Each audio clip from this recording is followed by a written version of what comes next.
Oi gente, esse é o ArchiCast número 79, meu nome é Adilson e hoje o papo vai ser sobre arquitetura museológica. Olha só, segundo Flávio Kiefer, os museus são tão antigos quanto a própria história da humanidade. Eles existem desde que o ser humano começou a colecionar e guardar para si os seus deuses, objetos de valor em salas construídas especialmente para esse fim. Em um museu, a parede deixa de ter realidade material, espessura que contém janelas, para se transformar em fundo neutro que ressalta objetos autônomos. Hoje os museus são mais do que objetos que guardam história. Seus programas são diversos e complexos, seus espaços flexíveis, com técnicas avançadas de conservação, exibição e iluminação do objeto. Além disso, assumem um status de monumento urbano, sendo muitas vezes protagonista na paisagem das cidades. Então a gente vai falar sobre o seu significado cultural e simbólico para um povo e dar nossos pitacos aqui sobre como funciona esse equipamento, que é a encomenda dos sonhos de qualquer arquiteto. Para falar sobre esse assunto, a gente chamou como convidado, mais uma vez, o Cadu. Cadu que já falou com a gente sobre o Aldo Rossi, né, Cadu? Boa noite, como é que você tá?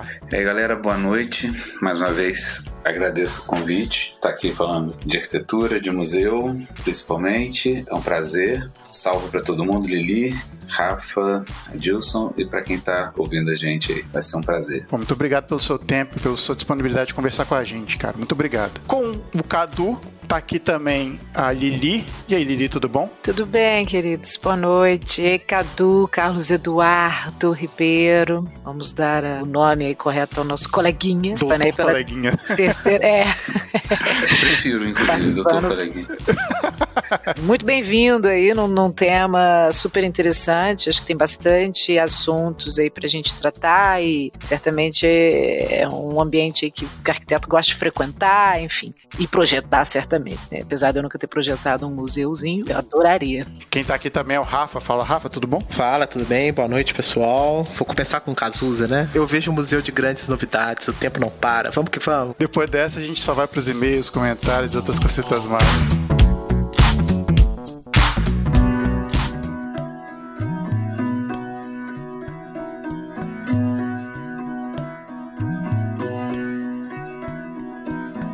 Voltamos com mais uma leitura de comentários, recadinhos e outras cositas, mas tô aqui com o Rafa. Falei, Rafa, tudo bom? Tudo, beleza? Rafa, como é que foi passar o Dia dos Pais aí com o filhão, com o Joaquim? Beleza, joia. Muito bom. Como é de praxe, Rafa, como é que essa galera faz para entrar em contato conosco? Bem, do modo raiz, mandando aquele e-mail maroto para contato@arquicast.com e também pelas redes sociais, Facebook, Instagram, Twitter e tem YouTube também com os vídeos da semana. E de um jeito mais bacana que a gente acha é entrando no site, indo lá no post do cast e comentando dentro do nosso site. Bom, semana passada a gente lançou uma série aqui no ArchiCast, né, de entrevistas, né? A primeira foi com o escritório Super Limão e a gente vai ter até o final desse ano, pelo menos mais um episódio de entrevistas a cada mês. Então vão ser 3 episódios do ArchiCast mensais até o final do ano, pelo menos. Isso, a repercussão da primeira entrevista foi muito boa, né? Então, por favor, mandem pra gente comentários, o que vocês acharam desse bate-papo que a gente levou com a galera do Super Limão. E também a gente pede para que vocês nos deem sugestões de formas de interação aqui nas redes, para que a gente possa levar também as dúvidas e questões de vocês para os entrevistados, né? Então, quem já tá lá no grupo secreto, a gente já lança um pouquinho do que vai acontecer. E quem já se cadastrou, mas ainda não recebeu o convite, dá uma conferida lá na caixa de spam, que o convite pro grupo deve estar lá. Interessante que algumas pessoas indicaram alguns escritórios de arquitetura aqui, a gente agradece. Coincidentemente, pode ter alguns escritórios que a gente já fez entrevista e vocês sugeriram. Então, aguardem aí os novos episódios que vocês vão ouvir.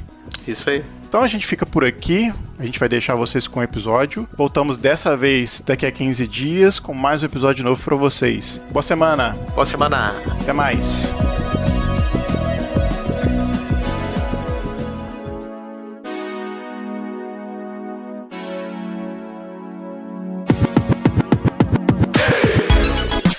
Bom, para a pauta aqui, a gente fez uma pauta mais direcionada a uma questão muito genérica do que é o museu, né? Porque museu, se a gente falar de museu, a gente abrange aí uma quantidade de necessidades e assuntos variados. Mas para começar a tentar introduzir um assunto aqui, perguntar para o Cadu, na verdade, o que é o museu e como é que esse conceito, ao longo dos anos, foi mudando, né? Como você bem disse, né? O museu, na verdade, não como instituição, mas como possibilidade de reconhecimento enquanto civilização, ele se dá desde que o homem se torna nômade, começa a recolher objetos, né, dessa forma. Eu acho que não vale a pena a gente fazer aqui uma linha do tempo, né, por enquanto, a respeito do tema. Mas no século XX, na década de 70 do século XX, teve um órgão, né, muito importante para o campo da museologia e dos museus aí enquanto arquitetura, enquanto representação social, que é o ICOM, né, que é o Conselho Internacional de Arquitetura, que através de vários encontros, várias cartas, várias provocações mesmo, né, eles faziam esses encontros com regularidade e, se eu não me engano, foi em 72 ou 74, alguma coisa assim, eles fizeram uma definição mais próxima do que a gente conhece hoje sobre museu. E aí, essa atualização da atualização, né, aconteceu já nos anos 2000, 2007, mais ou menos. Eu vou até ler aqui porque é uma definição do próprio Conselho Internacional de Museus que eu acho interessante, até para a gente poder levantar as discussões, né? É uma citação pequenininha deles. Eles dizem o seguinte, então, em 2007, a partir de todas as falas que vieram da Carta de Santiago, que é de 1976, para não falar besteira aqui. O museu é uma instituição permanente, sem fins lucrativos, a serviço da sociedade e do seu desenvolvimento, aberto ao público. O museu adquire, conserva, estuda, expõe e transmite o patrimônio material e imaterial da humanidade e do seu meio com fins de estudo, educação e deleite. Então a gente percebe que a intenção dos teóricos da museologia é trazer o museu cada vez, a instituição museal, museológica, para cada vez mais perto da sociedade. Tirar aquela ideia do museu como lugar de coleção apenas, né? A gente já falou isso lá no cast do Museu Nacional, que é um lugar agora de estudo, de centros de formação de todas as ordens. E é só para finalizar essa fala, se não me engano, é o site do ICOM da América Latina, que eu estava vendo outro dia, ele tá com uma ação muito interessante que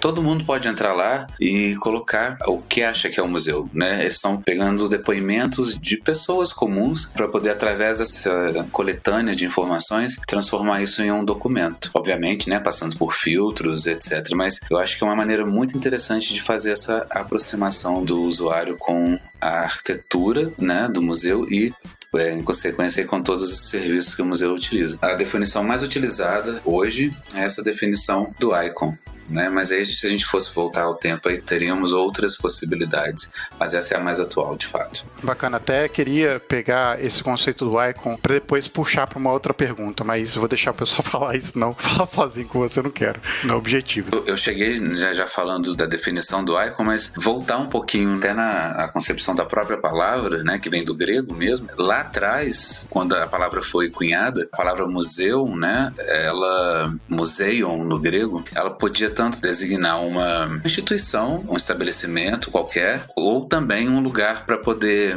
realizar estudo, apresentação de testemunhos, objetos retirados do cotidiano. Então, assim, não tinha essa conformação. É quase que um depósito, de fato, sabe? Vindo da origem da palavra. Mas é depósito de coisas significativas. Representativas, isso. É, porque a gente pensa em depósito como assim, nossa, a salinha daquele livro vai ser depósito e vai jogar toda a tralha ali. Não é exatamente isso. Porque o depósito pode ser uma coisa bonitinha, assim. Eu usei a palavra talvez errada. É porque a gente tem essa questão do depósito como uma coisa um pouco mais pejorativa do que, na verdade, ela realmente é. A gente estava conversando antes do cast começar, o que a Lili falou a respeito do recolher, né, Lili? Daquelas pertences, daquela coisa do que estava em volta, né, deles lá atrás. Um pouco sobre a questão, assim, da exposição, né, dos objetos de exposição. A própria palavra exposição, né, lá na sua origem, e está totalmente relacionada com o objeto do museu, né, assim, ele surge, no meu entendimento, assim, dessa relação entre o ato de colecionar e o desejo de expor, né, de alguma maneira ali. O hábito de colecionar objetos significativos e tal, tá na origem aí, né, do termo museu, né, mas isso era algo que acontecia, não sei se eu tô falando bobagem, hein, Cadu, isso é um pouco assim que eu li, assim, né,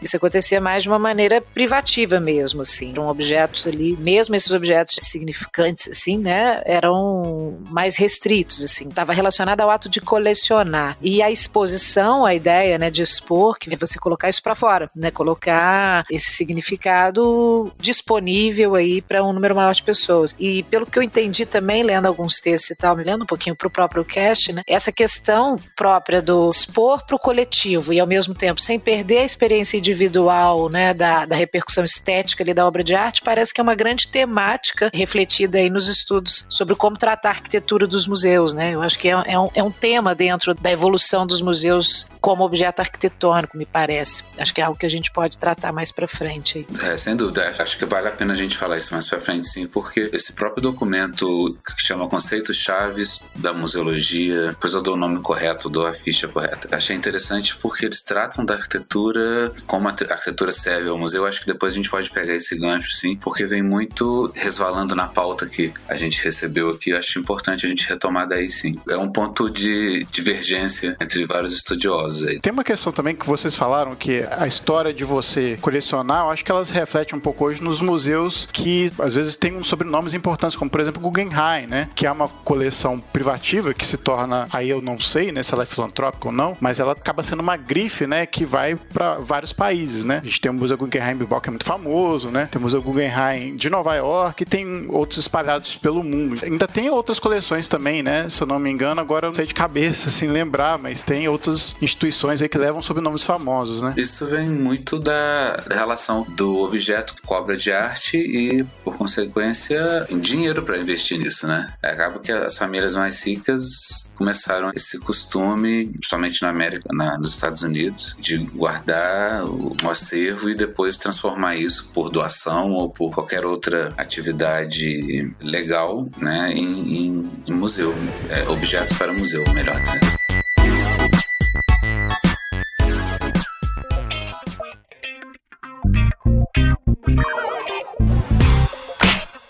É um salto aí no entendimento também da obra de arte como um bem de consumo, de fato, né? E aí não só um consumo do espectador que vai ver, mas assim, é como um investimento, né? Que você está falando, né? Assim, a obra de arte como um investimento mesmo, pessoal ou de uma instituição, que quer que seja, né? Mas eu acho que é interessante falar um pouco sobre, que aí entra um pouco na questão arquitetônica mesmo, né? Que é a forma como o museu, de certa maneira, filtra a nossa relação com a obra de arte. O Arantes, um texto aí, acho que é num seminário, não lembro também direito, ela fala exatamente isso, sobre a evolução do museu. Ela vai fazer uma crítica, na verdade, sobre essa visão mais recente dos museus. Eu não sei se é uma crítica ou uma constatação apenas, assim, né, dos museus, assim, do ponto de vista programático, né, algo mais impreciso, né, assim, ele deixa de ser, tá lá na sua origem, de certa forma, né, se a gente for pensar, mas ele deixa de ser simplesmente o espaço de exposição da obra de arte e passa a ser quase um hub de atividades culturais, né, ou em si mesmo uma obra de arte, né? Você tem esses dois vieses aí, mas também isso muda porque vai mudando a nossa relação com a obra de arte, né? E ela fala muito isso, o museu como sendo um equipamento que filtra a nossa relação com a obra de arte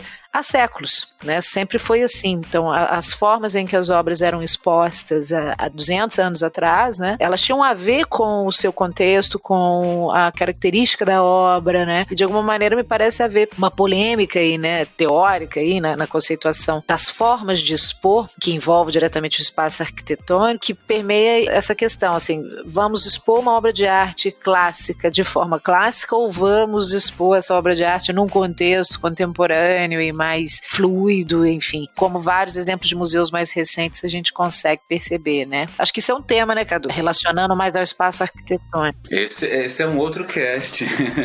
Esse é outro cast.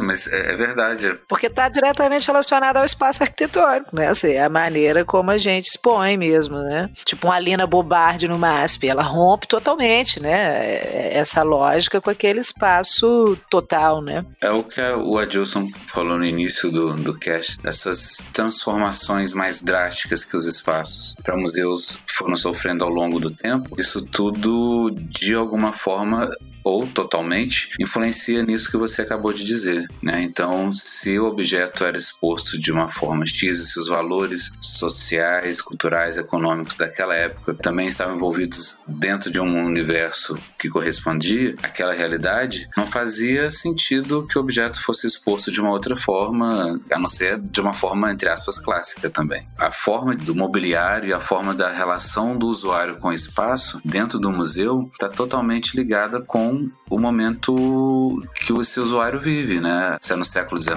se é no século XX, no XXI, se é lá atrás, quando o Louvre começou a trazer essa ideia de museu mesmo. Enfim, isso é bastante cambiante e está totalmente ligado, não só ao valor da obra de arte, mas da relação espacial, né, do indivíduo. A gente já entra na questão do espaço dentro da arquitetura mesmo. A relação do indivíduo com o espaço, como ele vai se desenvolver aí. E aí, eu também já deixo um outro gancho, que é a questão da museografia, né, que também era uma outra coisa que a gente estava pretendendo falar. Isso é mais do campo da museografia do que do campo da museologia. Isso é uma coisa que, nas minhas pesquisas, eu fiquei muito instigado para saber, assim. A gente consegue fazer uma diferença entre o que seria o termo museologia e museografia? Não são a mesma coisa, né, pelo que você está falando, né, Cadu? Sim, tem como, e não é tão difícil assim, não é, porque realmente no campo da arquitetura, né, a gente fica um pouco sem saber até o nosso lugar nesse momento, e dá para perceber de uma forma clara, assim. Antes de tudo, também acho importante a gente distinguir ou esclarecer algumas coisas aqui. A herança de museus que a gente tem, ou é uma herança ligada à França, ou ligada aos países de língua inglesa. E, atualmente, o espanhol é a outra língua universal dentro da museologia. Isso é uma questão que é importante destacar, até para a gente entender a origem dos termos e por que eles são usados ou não. No caso da museografia, ele vem do latim, né, mas ele tem uma ligação muito forte com a palavra equivalente em francês, que é muséographie. Essa palavra, ela é recente, né, eu ia falar nem tão antiga, na verdade ela é bem recente quando comparado com os outros termos. Ela é do século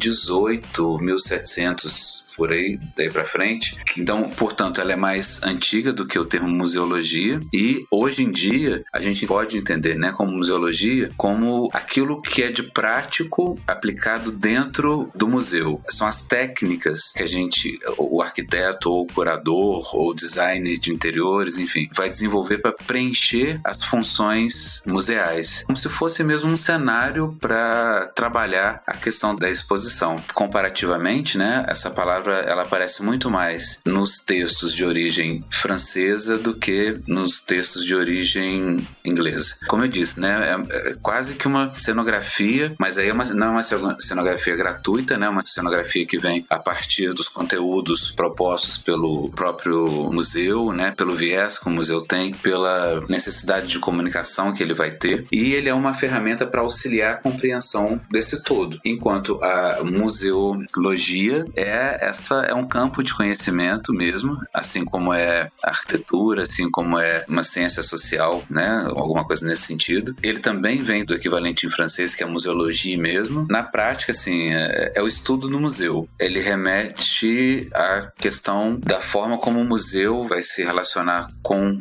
a grande esfera. Ele também trata da ciência que forma os museólogos. Tem essa dupla conotação. No que a gente falou aqui, eu acho que tá muito de museologia, né? A museografia talvez a gente fale mais pra frente, mas a gente falou até agora de museologia, não é isso? A Lili tratou um pouco de museografia quando ela falou da questão da relação do usuário com o museu, de como vai ser exposto ou não, mas por enquanto a gente tem falado 90% de museologia, sim.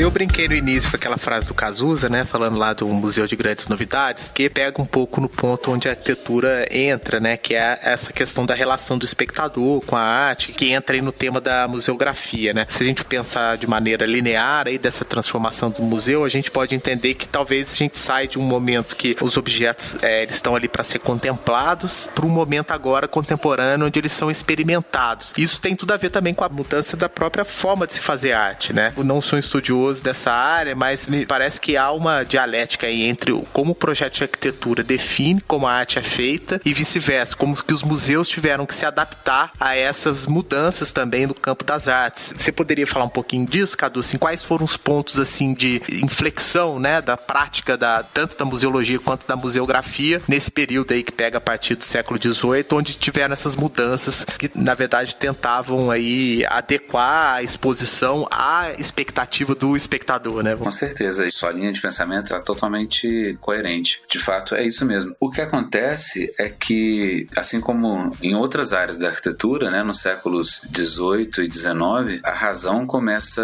a se sobrepor, começa ou volta a se sobrepor às outras questões de organização do espaço, enfim. E surgem as tipologias todas, né, que a gente veio a conhecer depois. E com o museu não foi diferente. A gente teve lá atrás a questão dos museus greco-romanos, ou a própria Biblioteca de Alexandria, mas não eram locais, né, como você falou, projetados para. Isso veio acontecer no século XVIII mesmo, fazendo parênteses também. Para a museologia, a arquitetura de museu, entre aspas, assim, é apenas um ato de conceber. É como se fosse uma casca, né, destinada a abrigar as funções que vão acontecer ali dentro, de uma forma mais contemporânea, de tratar do acervo de uma forma de prevenção, etc., de gestão e de acolhimento de visitantes, né? Então essa seria a primeira função da arquitetura em relação ao museu, abrigar as coisas que vão acontecer lá. É bem prática, é tipológica, é funcional. E aí a gente tem as formas mesmo, né? É só a gente imaginar aquela forma clássica, neoclássica, com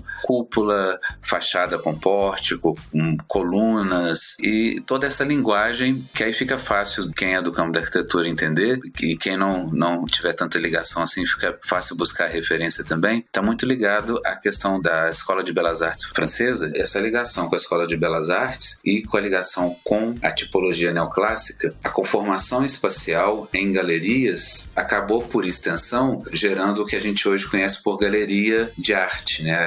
A galeria, ou dentro do próprio museu, a galeria das pinturas italianas, porque espacialmente a tipologia levava essa conformação de galeria. Que é uma compartimentação dos tipos de arte, inclusive, né? Exatamente. A gente herdou isso hoje como, né? Pegando a questão da galeria de arte como se fosse um desmembramento, algo solto, quando na verdade a galeria é uma parte do museu, segundo essa concepção lá do século XVIII. É sempre bom lembrar dos termos galerie, galeria, gallery e tantos outros aí que estão dentro da questão dos museus quando a gente visita. Por exemplo, o Museu de Berlim se encaixa nesse esboço, né, de museu com tipologia. O Museu de Londres, o Museu Nacional, lá em Londres também, todos com essa tipologia neoclássica conhecida. E um outro ponto importante de ressaltar nessa época, e antes a gente chegar no século XX, porque senão eu vou ficar só eu aqui falando sozinho, né, da arquitetura que para eles era algo só funcional, a gente teve também alguns arquitetos que começaram a preocupar com questões mais ligadas ao interior, sabe, a quase que uma continuidade ou a necessidade de se preocupar com conforto acústico, a preocupação com as peças, a iluminação, estruturação dos espaços para receber as exposições. E aí, por exemplo, entre tantos outros, eu vou citar aqui o mais conhecido, talvez, que seja o Soufflot, que trabalhou lá no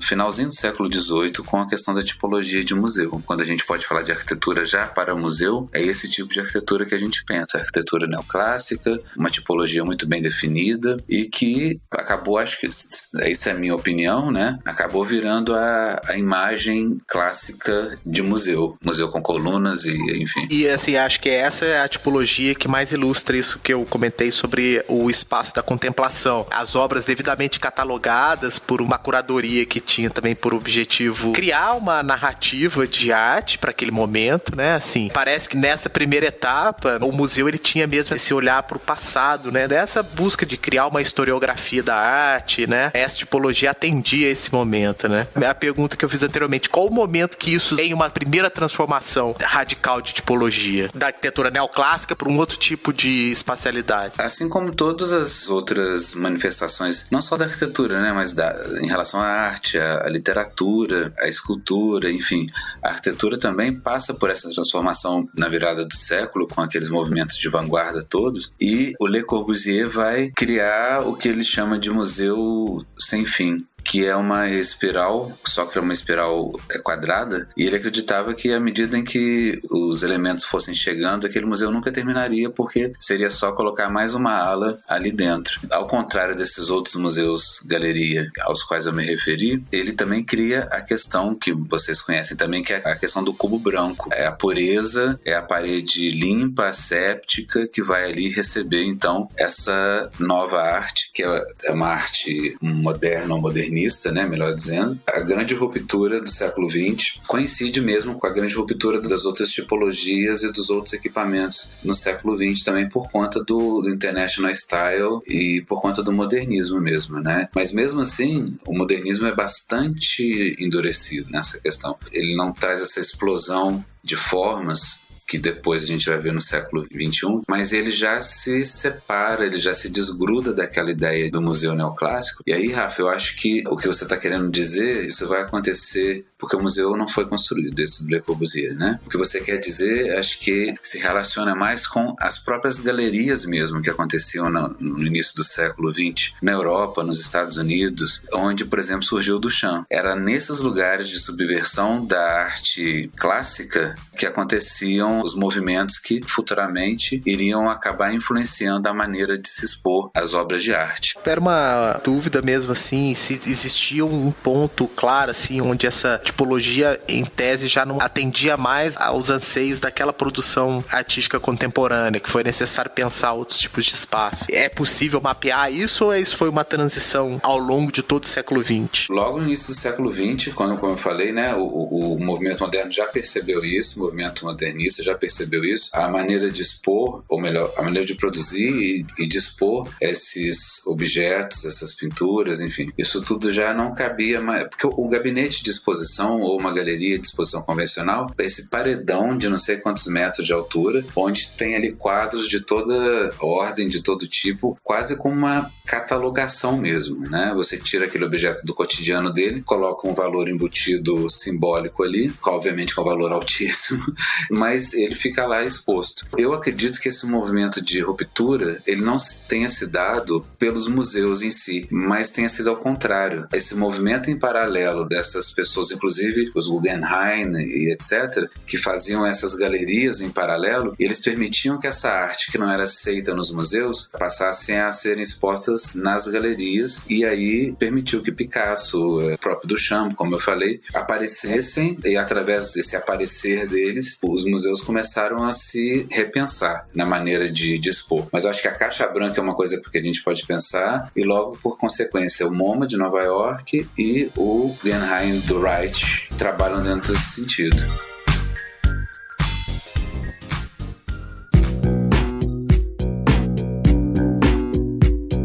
É interessante também que eu acho que a própria modernidade, ela dá um caráter de ser quase um fundo bem asséptico, né, como você falou, e a arte, de alguma forma, como ela é muito mais subjetiva e abstrata, ela acaba sendo muito protagonista desse espaço, né? Que aí eu acho que, nesse sentido, que o Museu Guggenheim do Gehry vai, de alguma forma, não questionar, mas vai trazer uma outra proposta de espaço museográfico.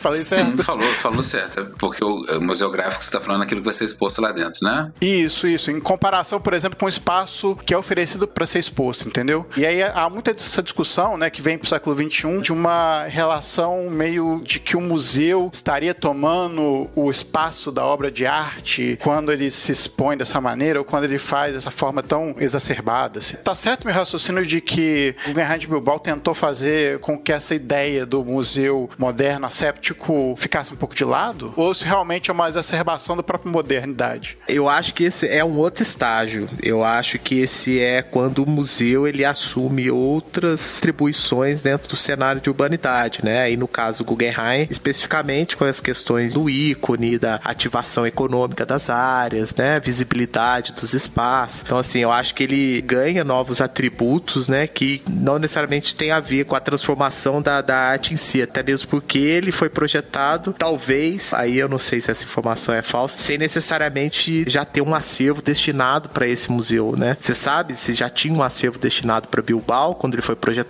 projetado com uma grande cápsula, um grande container icônico. Olha, eu vou falar de orelhada mesmo, porque essa informação correta eu não tenho, mas tudo indica, né, até pelas dimensões, tirando a questão do museu espetáculo externa, né, mas pensando na espacialidade dele, ele foi feito para abrigar obras de arte contemporâneas mesmo. que ocupam pé direitos duplos, coisas assim. Mas eu não sei se isso já fez parte do programa dele. Eu acho que entra mais na questão, aí também estou falando de orelhada, mas mais na evolução do equipamento museu enquanto objeto arquitetônico e urbano, vai mais realmente das suas relações quase políticas e culturais mesmo, assim, com um determinado contexto, né, e no qual ele está inserido. Então, assim, é quase uma cooptação do objeto museu, assim, a favor de uma política pública ou de um interesse privado e tal, mas que desempenha um determinado papel importante no funcionamento de uma cidade, porque a gente também tem que lembrar que a gente está falando de instituições culturais extremamente influentes nos ambientes em que elas estão inseridas. Sempre foram, né, desde todo sempre. Relacionar uma cidade ao seu poder cultural, a uma credibilidade cultural, sempre foi algo fundamental. Mais recentemente, com as questões aí de city marketing, né, competição entre cidades e tal, isso é exacerbado, mas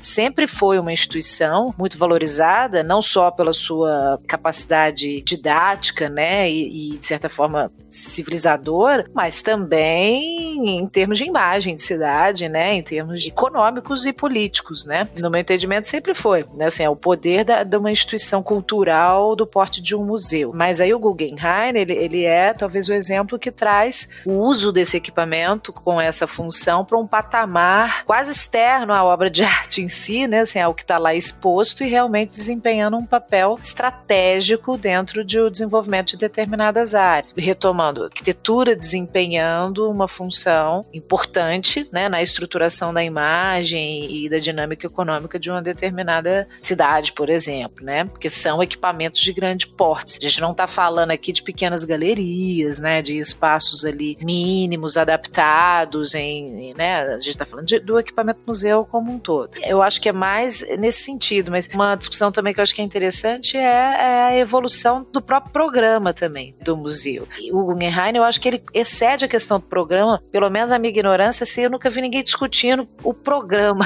né, assim, eu nunca vi a gente discutir o que o Guggenheim trouxe de diferente do programa. O Cadu vai poder falar isso melhor, né, mas é muito mais o objeto arquitetônico mesmo, a sua espacialidade, toda a questão política e urbana envolvida, né, diferente de outros museus, provavelmente, próprio em Stuttgart, né, do Stirling, né, que parece que foi, do ponto de vista programático, uma novidade, e aí é lá, década de 70, 80, né, assim, que há uma adição de programas mesmo às atividades do museu, né? Tinha teatro, tinha uma escola de música, né, assim, para tentar transformar o museu numa casa de entretenimento mais popular, né, trazendo também outras funções culturais para dentro daquele ambiente. Acho que são duas coisas diferentes, né? Uma é a evolução programática do objeto e outra o uso do objeto do ponto de vista estratégico aí de uma política pública, né? Eu concordo com você, eu não complementaria nada. Eu acho que, inclusive, que você citou aí, raramente eu vejo pessoas dizerem qual é o programa do Guggenheim de Bilbao mesmo. As discussões vão mais pro lado estético, plástico, a relação dele com a cidade, etc., do que o que ele traz de novidade pro programa de museus, né? E aí talvez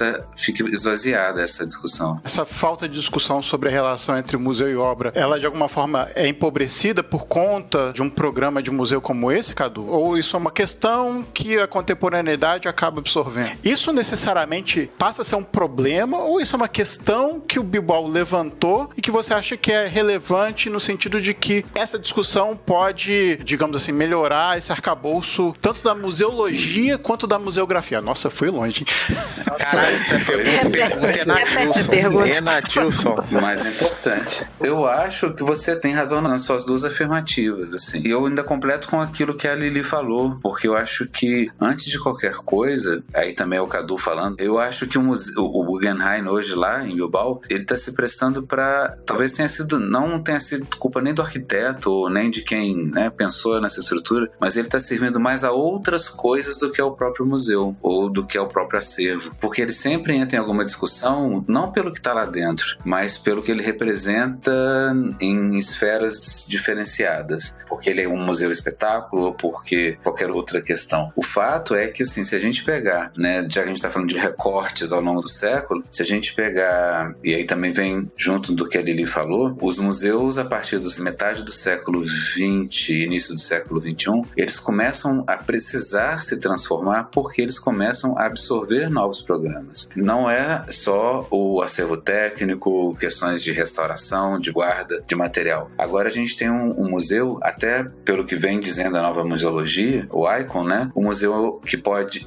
e deve abrigar espaços de criação, ateliês, áreas de descanso, espaços multiusos, né? Livrarias, biblioteca dentro do Museu do Prado, se eu não me engano, tem uma biblioteca lá dentro. Então não é um mero capricho do arquiteto fazer um museu diferenciado por algum motivo, mas sim porque o programa hoje do século XXI, ele já é um programa que dialoga mais com a sociedade, é um objeto, né? Ele já dialoga de uma maneira inevitável com o entorno, com a cidade. Aí a partir da metade do século XXI para frente, a gente tem que pensar nessa relação. Não importa agora se o museu ele é um museu espetáculo ou se ele é um museu... Não é que não importa, importa menos, né? O que importa é saber se ele está ali cumprindo a função social do museu, né? Porque a gente sabe que o museu também, como a gente já conversou aqui, é um lugar de produção de conhecimento, etc., mas ele também tem uma função social que é o quê? É de alteridade. É você chegar naquele espaço e reconhecer no outro a si mesmo.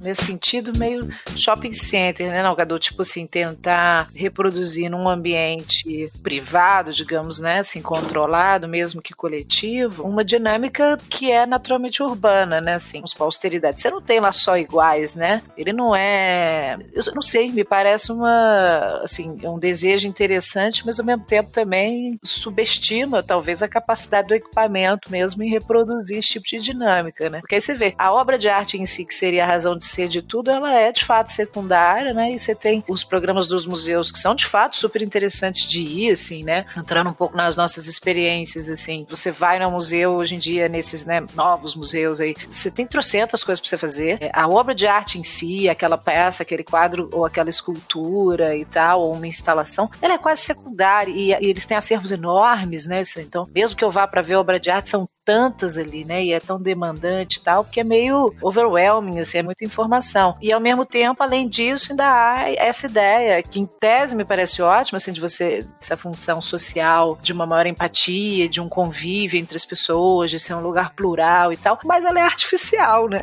Assim, porque você não tem ali essa diversidade toda também, não, sabe? Meio shopping center, assim, na minha cabeça. Eu acho que depende muito do museu, né? Da proposta dele.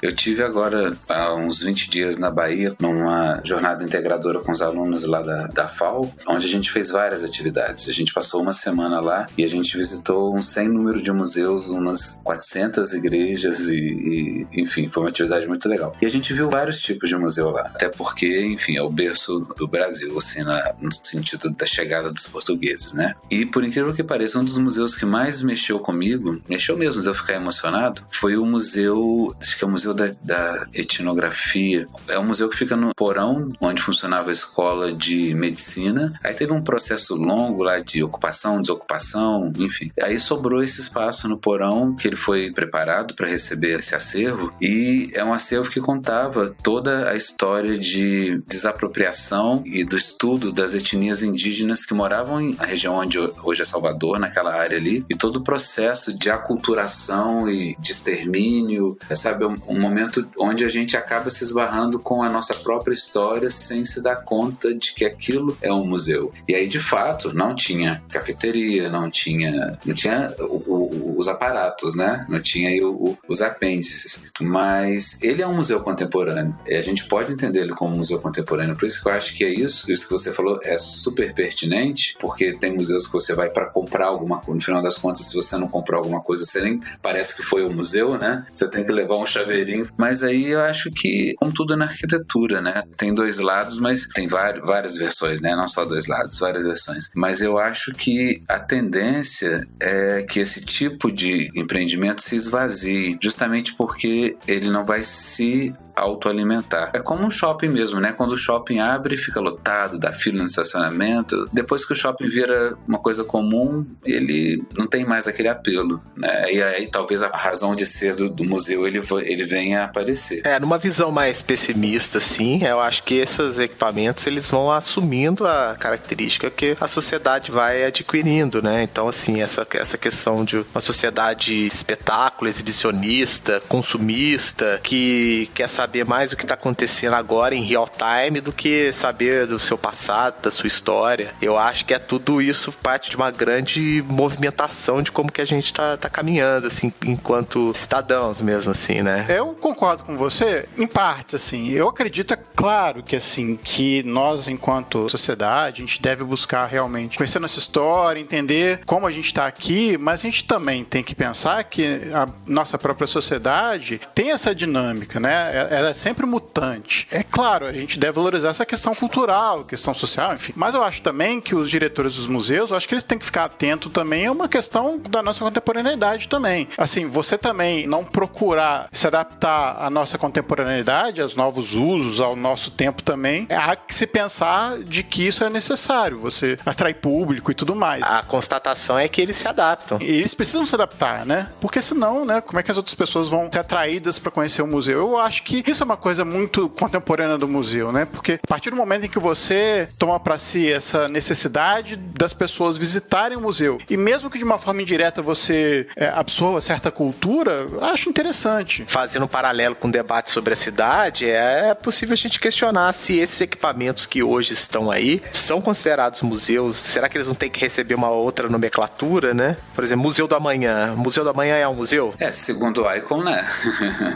Segundo o Icon, E o que você acha disso, essa nossa discussão aqui, a respeito da inevitabilidade das obras dentro do museu, até uma adaptabilidade de que você tem que ter nesses espaços que tem que sempre atrair público, né? Não é nem a inevitabilidade da obra, a gente está falando muito mais da questão de quem vê, né? Assim, da expectativa que você tem ao ir a um equipamento como esse. Eu acho que é um problema, assim, é um tema de discussão, eu acho que é algo que a gente tem que ter em mente e tem que ser refletido. Eu acho que não pode ser meramente uma oferta e demanda direto, né? Assim, aí é pensar o equipamento da arquitetura, pensar a arquitetura e a nossa função aqui, né, do arquiteto, como uma forma de crítica a essa sociedade, assim. E o equipamento museu, nesse sentido, ele é exemplar porque ele toca nesses pontos, né? Como a praça, né, se a gente for fazer também um paralelo, né, assim, essas questões de privatização de espaço público, de espetacularização das praças e tal, né? O próprio questionamento sobre o que é um lazer urbano, né? O que é um museu, o que é a obra de arte, o que é o lazer cultural associado a esse equipamento. Em termos de legislação, por exemplo, eu sempre converso isso com os alunos, né? O que é o museu? Ele é uma instituição ou ele é um centro de serviços, né?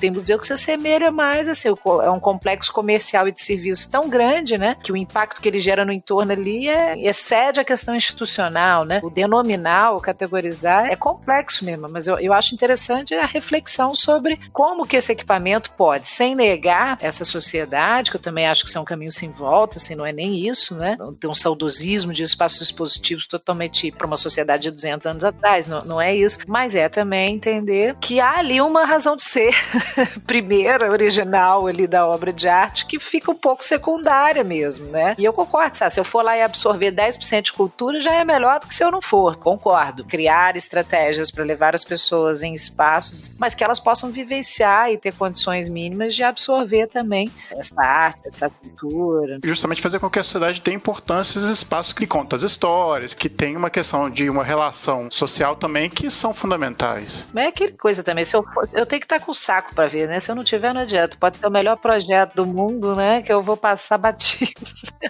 Então, no fundo, tudo se resume a se você está num dia bom. Tem que ter disposição e empatia com o que está sendo exposto ali, porque realmente alguns museus, assim como na vida, né? Algumas coisas tocam mais a gente, outras nem tanto. E os museus, eu acho que não fogem disso, né? Tem provavelmente não vou me comprometer, mas enfim, algum tipo de museu eu não visitaria, mesmo sabendo que tiraria algum tipo de informação. Num primeiro momento, numa lista no ranking, não seria a minha primeira escolha, mas eu acho que dentro disso que vocês estão falando aí, a tendência é que a gente chegue a um denominador onde, acho que foi o Adilson que falou isso, o caráter essencial do equipamento, que é, a gente tá falando de obra de arte, mas museu não é só obra de arte, né? Mas mas enfim, onde o museu é a razão de ser da visitação, etc., isso vai ter mais peso do que a loja, o restaurante, né, e todos esses outros apêndices que podem até ser mais valorizados do que a função social do museu. Mas isso é um grande desafio mesmo, porque a sociedade contemporânea, ela exige, ela pede, ela troca, ela muda, e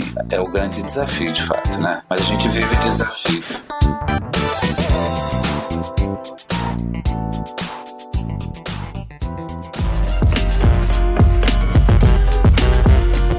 Parece que é uma certa obsolescência desse equipamento enquanto a sua origem, né? Para uma sociedade hoje totalmente ligada a outras coisas, né? Ligada muito mais ao futuro do que ao presente, né? Do que uma sociedade interessada em conhecimento, né? Você acha essa visão muito apocalíptica? Os museus estão se tornando obsoletos? Eu acho que não. Até porque, primeiro, se fosse uma questão totalmente obsoleta, a gente não estaria tendo esse papo aqui, né? Então é sinal que a gente ainda precisa discutir esse assunto. Quando a gente entra nesse mundo da museologia, dos museus, ele é tão encantador e ele tem tanto a ver com a arquitetura que aí a gente começa a se embrenhar e quando vê, já era, né? E aí eu faço parte, já falei isso no outro cast, eu faço parte do ICOM, faço parte de outros órgãos referentes a museus. E existem assim, um sem número de eventos mundiais hoje, né, acontecendo, que estão buscando rever, retrabalhar, ressignificar a questão do museu nas sociedades todas, né, e como não deixar que aconteça essa defasagem que a gente está falando agora, olhando tanto para o futuro e cadê o passado. E quando o museu tem quando o museu tem obra de arte nele, interessante a gente notar é o seguinte: a arte não tem tempo, a arte ela transcende o tempo e transcende o espaço. Então, se a gente conseguir colocar esse material dentro de algum lugar e chamar esse lugar de museu, eu acho que já vai ser um ganho. Aí só o futuro dirá. Com certeza. Não, eu concordo. Eu acho que eles são extremamente necessários. Essa minha questionamento sobre essa obsolescência é mesmo uma constatação pessimista de que as instituições estão sofrendo e estão tentando buscar outras alternativas de monetização, né? Que é transformar todo o ambiente do museu em espetáculos, eventos e tal. E aquela função lá originária, ela vai se tornando secundária. Talvez seja uma visão saudosista mesmo, né? Mas eu acho que eles são totalmente necessários. Essa minha questionamento da obsolescência é mesmo uma provocação de uma constatação que a gente vê das nossas instituições, né? Aí acho que todos vocês vão poder concordar comigo. Dentro dessa questão de um museu, onde o museu fala mais do que o que está exposto nele, o museu super conhecido, que é o Museu Judaico de Berlim, ele não é assim. Ele é o contrário. Proporcionalmente, ele é um museu espetáculo, se a gente levar em consideração apesar de ele não ter uma escala gigantesca, mas ele é algo que foge dos padrões. Mas quando a gente entra no museu, ele não tem essas armadilhas de loja, de restaurante, que chamam mais atenção do que o acervo. Eu acho que ali a gente tem uma expressão muito bem resolvida de como trabalhar a memória, trabalhar todas as questões que estão envolvidas lá, que o Libeskind traz, e o museu não perde a essência dele. É a minha visão, eu não sei se vocês concordam com isso. Concordo, e eu acho assim,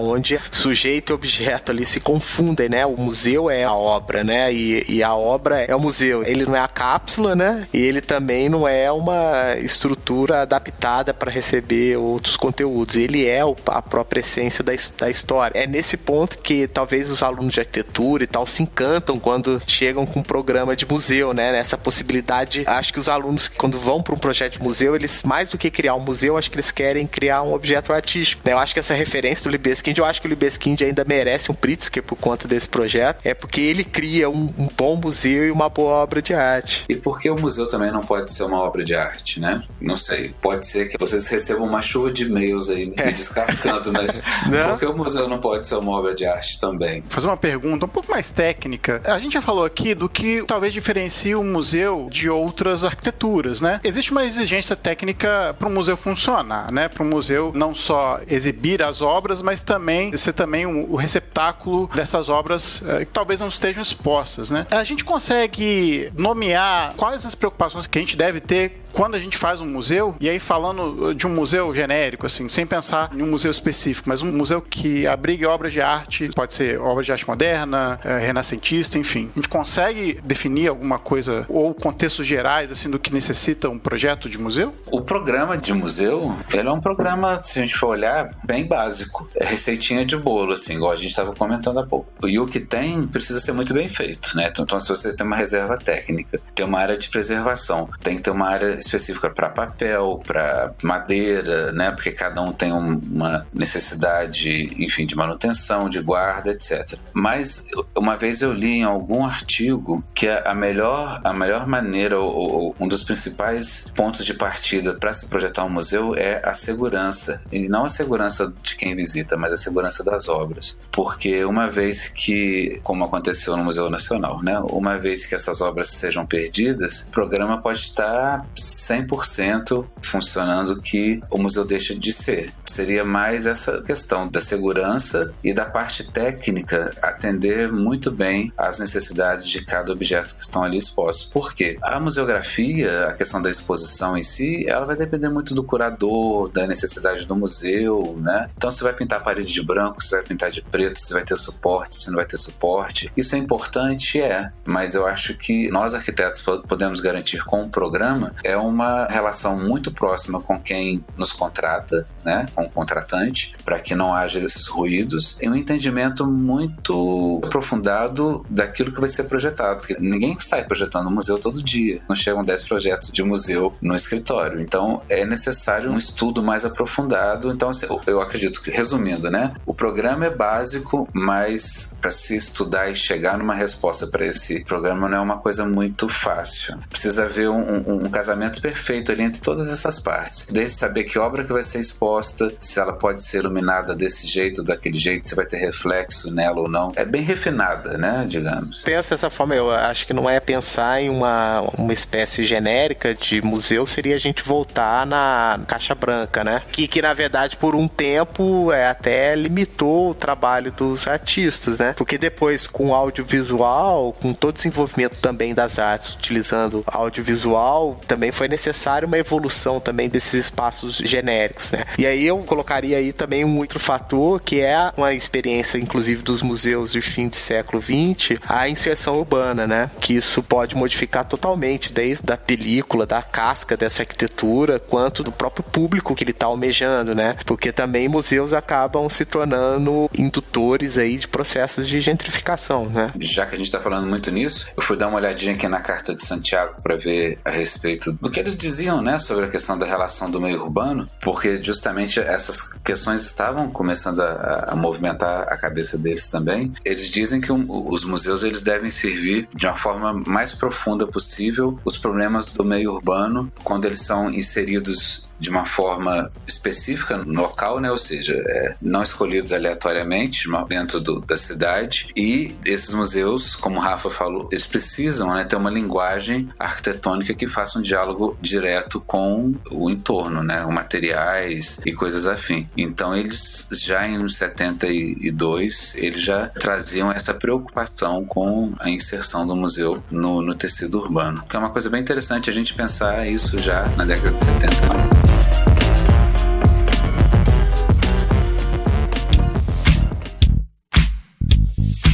A gente podia ir encerrando o papo aqui falando um pouco da realidade dos museus no Brasil. O Cadu falando a respeito, né, da necessidade do museu atender a uma necessidade de não só você abrigar as obras de arte, mas também ter uma relação mais próxima com outros usos e que o museu seja parte também, talvez, do cotidiano das pessoas dentro da cidade. Talvez falar de Brasil seja um pouco apontar uma necessidade de se pensar um museu, digamos, mais ativo na vida das pessoas. Eu não sei, assim, eu tô chutando aqui, mas é uma percepção que eu tenho de que a gente consegue perceber que os museus estão tentando correr atrás dessa dinâmica. Mas eu penso que no Brasil, por muito tempo, os museus foram um pouco estanques, assim, só a procurar cuidar das obras, ter um espaço que seja viável para se expor. Como é que é a situação dos museus no Brasil em relação não só à questão do patrimônio em si, ou seja, da guarda técnica das obras, mas como é que está a relação dos museus em relação às questões culturais, culturais que há na sociedade brasileira e de como a museografia no Brasil tem tentado mudar essa dinâmica, melhorar essa dinâmica. Olha, felizmente, nós temos um grande número de representantes brasileiros nesses órgãos internacionais que tratam sobre museus, né? E quando eu digo papel importante, são pessoas que fazem parte de diretoria, de comitê executivo, que fazem documentos, redigem documentos, promovem eventos, participam efetivamente da movimentação dos museus, principalmente na América Latina, o ICOFONLAN, através do trabalho dessas pessoas, isso no âmbito mais teórico, né? Mas o trabalho dessas pessoas acaba reverberando no Brasil, porque elas têm ligações com o Brasil, seja através do meio acadêmico, seja através da prática museal. Esse esforço, ele acaba sendo visível também nas medidas que estão sendo tomadas para trazer um novo fôlego para os museus aqui do Brasil. Obviamente que isso vai depender muito da escala da cidade. Quando a gente pensa em Rio e São Paulo, a gente não pode fazer uma comparação com o Museu de Tiradentes, né? Ou até mesmo esse museu que eu visitei na Bahia, de tantos outros que eu visitei. Mas aí, paradoxalmente, lá na Bahia também a gente visitou o Museu Solar do Unhão, recuperado lá pela Lina Bobardi. E aí a gente percebe que os próprios alunos da arquitetura que estavam nos acompanhando, eles sortearam lá alunos do primeiro período até os recém-egressos, né? Então tinham 2 alunos que cobriam o curso inteiro. Quando eles viam o museu, que sabiam que tinha o dedo ali da Lina Bobardi, o olho deles já brilhava, eles já olhavam para aquele espaço com uma disposição diferenciada, né? Uma vontade diferenciada de conhecer esses lugares. Então eu acredito que está acontecendo uma movimentação, mas infelizmente eu acho que ainda é nas grandes cidades, de revalorizar os museus como espaços aí, né, plurais, desde questão de visitação mesmo, a promover feirinhas nos vãos dos museus, ações que sejam efêmeras ou não, mas que façam que as pessoas voltem os seus olhares para os museus. Agora, nas cidades menores, apesar de todo o cuidado com acervo, ainda mais nas cidades históricas, né, que a gente tem vários museus de arte sacra, etc., eu acho que ainda existe muita coisa a ser feita, né, mas eu só queria destacar essa questão da importância de vários nomes, eu podia falar vários nomes aqui para vocês, de brasileiros e brasileiras que estão envolvidos com esse processo em nível mundial e no nível da América Latina. Então, eu acredito que o prognóstico seja bastante positivo. É legal ver essa visão otimista do Cadu, que tá na área e pesquisa na área, bom, para me dar um acalento. Porque, para mim, hoje, o maior desafio do museu no Brasil é estar no Brasil. Exatamente.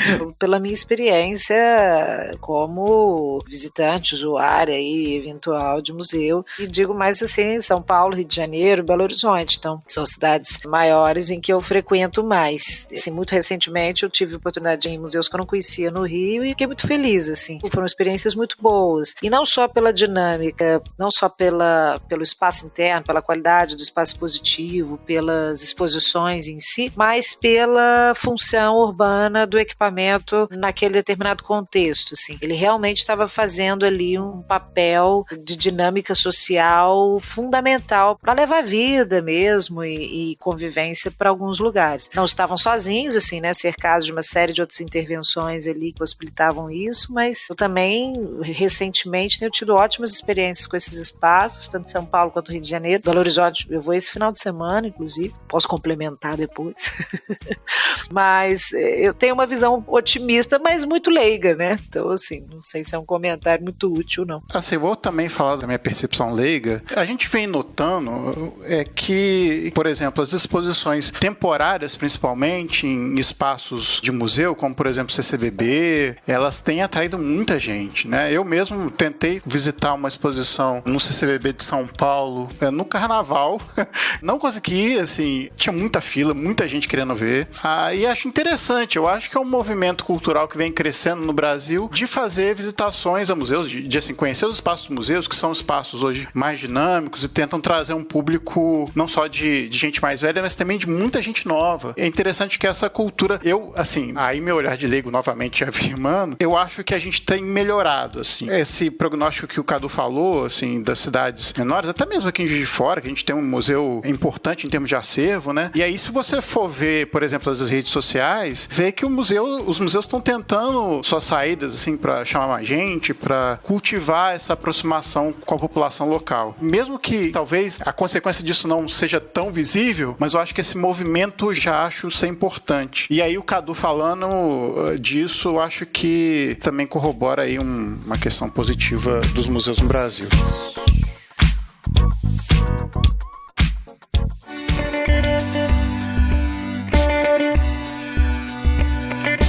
Como a gente faz de praxe aqui, a gente vai fazer uma rodada de dicas. Vou pedir pro Cadu. Cadu, você já tá com a sua dica aí? Eu sabia que ela ia acabar sendo citada, aí separei aqui, pra variar, eu sempre dou dica de livro, né? Um livro sobre a Lina Bobardi. Acho que qualquer cast a gente pode falar sobre ela. Chama-se Lina Bobardi, Obra Construída. A autora é Olivia de Oliveira. É um livro da Gustave Guy. É um livro de capa dura, um livro muito bem diagramado, com vários projetos dela. Não sei falar se são todos, porque eu ainda não parei para analisar aqui, mas são vários projetos dela com imagens muito bonitas, muito bem ilustrado, com plantas baixas, textos. Então acho que é um investimento bem legal aí. Lina Bobardi, A Obra Construída. Essa é a dica. Muito bom, valeu, Cadu. Rafa, tá com a sua aí? A minha dica vai, assim, nessa vibe, por que eu acho o Google mais legal que Facebook, Zuckerberg.